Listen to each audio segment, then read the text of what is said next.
Hi there everybody, welcome back to my channel. So for today's video I wanted to share an experience that I had recently because I feel some of you might find it helpful.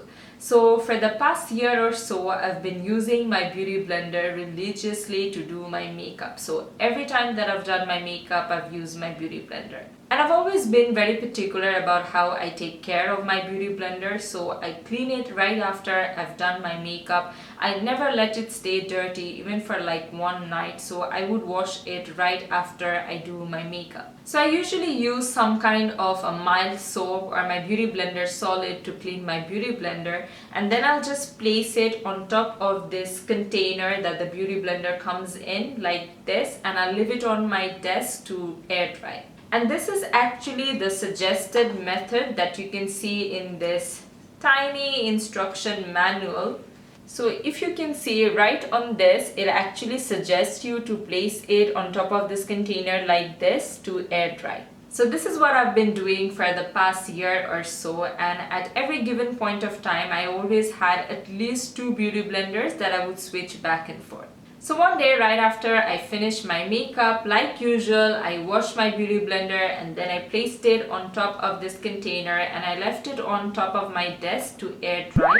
But after maybe around 3 or 4 hours, I took it off and I placed it inside a drawer because I was actually expecting a guest and I didn't want this beauty blender to just lie around on top of my desk. And then I actually kind of forgot about it, and do keep in mind that the beauty blender was outside for at least 3 to 4 hours, so it wasn't completely wet.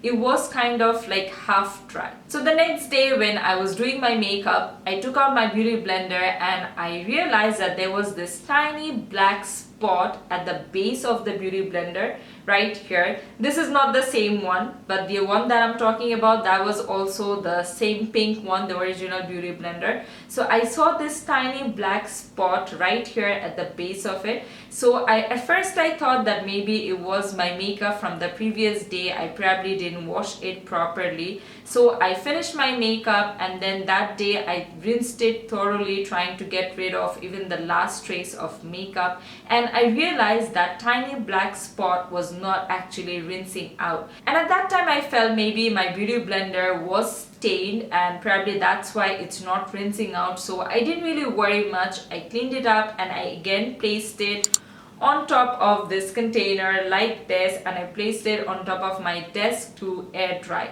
And the next day when I went to do my makeup again, I realized the tiny black spot was not really tiny anymore and it was kind of multiplying, and I saw a few more dots here and there right at the base of the beauty blender, and that's when it struck me that something was really wrong with it. And I know from before that beauty blenders can actually harvest a lot of bacteria and it can mold, and that was the main reason why I was washing it every time I've done my makeup, because in turn it can actually make you break out and cause acne problems and all sorts of skin issues.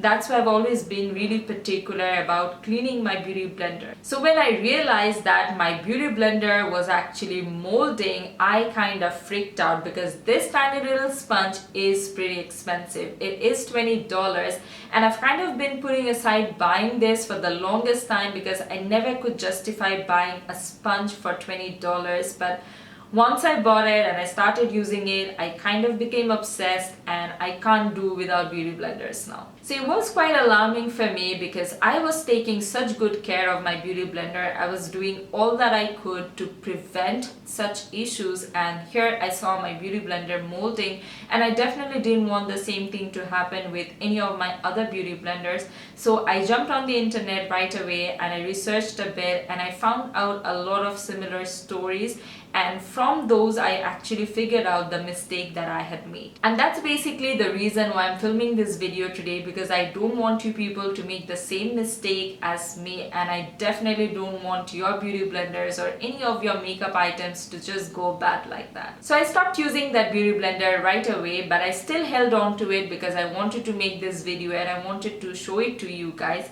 So this is how the beauty blender looks. So within a few days, this is what the beauty blender has become, and as you can see, the whole bottom portion of the beauty blender is filled with these tiny dots which are basically mold. And I know it's really gross and it even makes me cringe every time I hold it, so I'm just gonna put it inside this container. Oh, one other thing that I need to tell you guys. So this beauty blender, I was not actually using it for a very long time. This was actually the newer one. This one I was using for probably 4 months or so, 4 to 5 months. On the other hand, this one I've been using for around 8 to 9 months now. And you can see this one is still like brand new. There's no mold, no stain, nothing at all.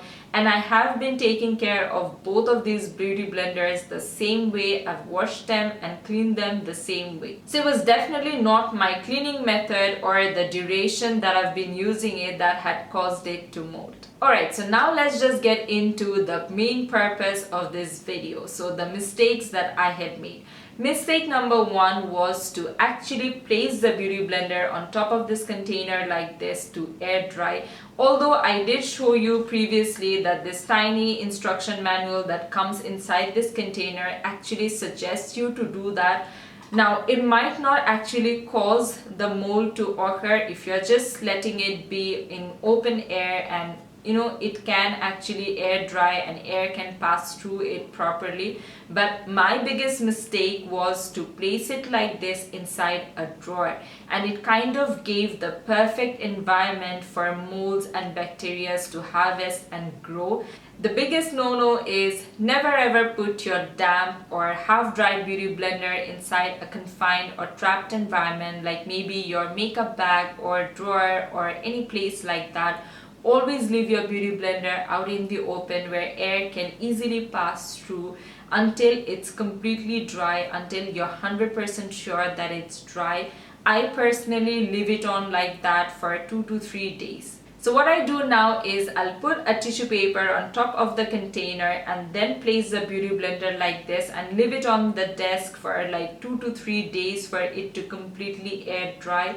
Or what I'll do is I'll just layer up a tissue paper like this, leave it on my desk and place the beauty blender like this, and again leave it on for 2 to 3 days until it's completely dry.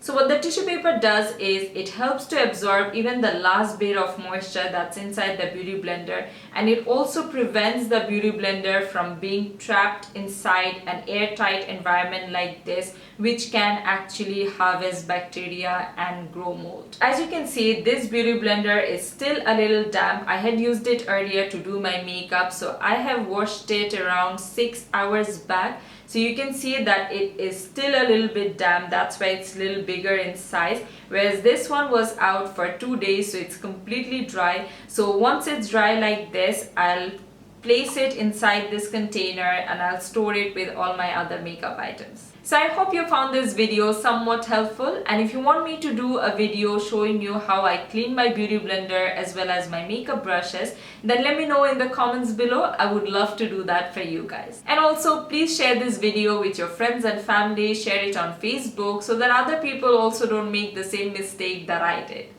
So until next time, take care and bye bye.